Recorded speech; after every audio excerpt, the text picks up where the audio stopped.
It's time for more Nottinghamshire sport now with me, Jake Brigstock. And starting at Field Mill, Mansfield assistant manager Lee Glover thinks the Stags need to take more chances at home to propel up the League Two table. He thinks Mansfield are creating enough at Field Mill but need to be more patient and take their chances like they have been doing in away games.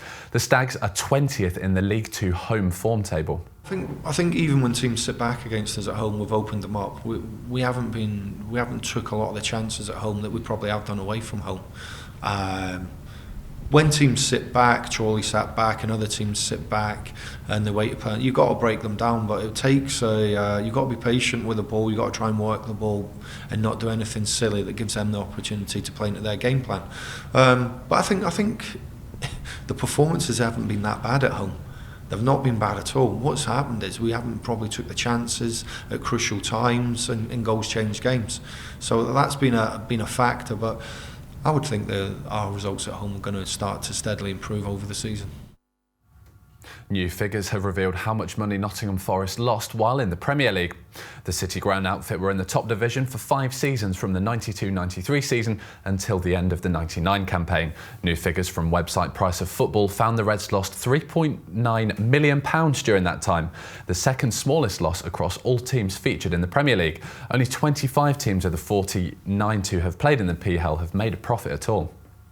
Moving across the River Trent to Notts County now, manager Neil Ardie says striker Kyle Wootton, who's on loan from Scunthorpe United, can be a complete striker.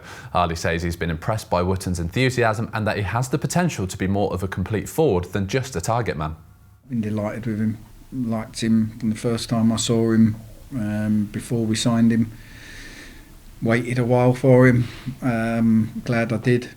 He's a fantastic lad, he wants to learn. I think he can get better. It's amazing as you look through how people have got habits where they've been taught to always go back post or from crosses and stuff like that, and we're just trying to get him to do different things because I think he can be everything complete. He doesn't have to just be a target man. He's got great feet and he's athletic, so we'll keep working on him, keep trying to improve him. The latest episode of Team Talk is now up on demand at knottstv.com, and what an episode it is. Presenter Ian Chambers and former Notts boss and striker Charlie McParland are joined by former Nottingham Forest and Mansfield Town defender Craig Armstrong, along with football journalist from the Nottingham Post Baz Cooper. And Craig and Charlie didn't quite see eye to eye when discussing who Forest could bring in for backup up front for Lewis Grabban. Check this out. I'd go to Tyler Walker and I'd say, Tyler, we want to bring you back and I want you to fight to get in this team. I want you to push the centre forward there. And every day in training, I want you to work hard. I want you to keep practicing on your finishing and you try and get in that team. And by that, if Lewis Grabban might push Lewis Grabban on a little bit more, that. Right, all right. I get where you're coming from. Yeah. Right. So from a selfish point of view, from a selfish point of view, right. But from a development point of view, right. no. Right. Is Lewis Grabban going to be pushed more by a Dwight Gill or by a Tyler Walker? And you're going for 160 million. No, well, I wasn't even talking about Dwight Gill. But you get where I'm coming from. Yes, so I agree definitely. with what you're saying. Yeah. Is Dwight Gill prepared to come and sit on the bench? Well, he's sitting on a bench at the moment, not in the playing Premier any League. football. Yep. But he's going to play. I'd rather sit on the bench in the Premier League than at Nottingham Forest.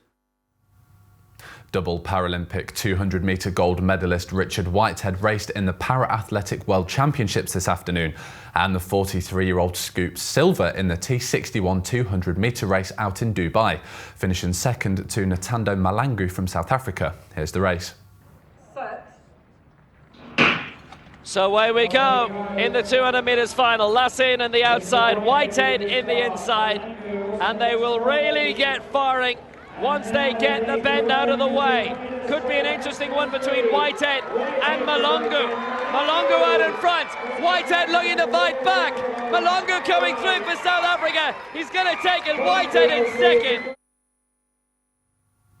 Notts boxer Derek Asaze is one of the boxers due to fight in a big night for local talent at Bingham Leisure Centre next month. The middleweight will top the bill on the 7th of December. Known as the punching preacher because he's also an ordained minister, Derek is ranked 14th in Britain. Also fighting at the event are 3 other top local fighters. Joe Hughes, Ryan Amos and Delmar Thomas are all undefeated in their professional careers so far.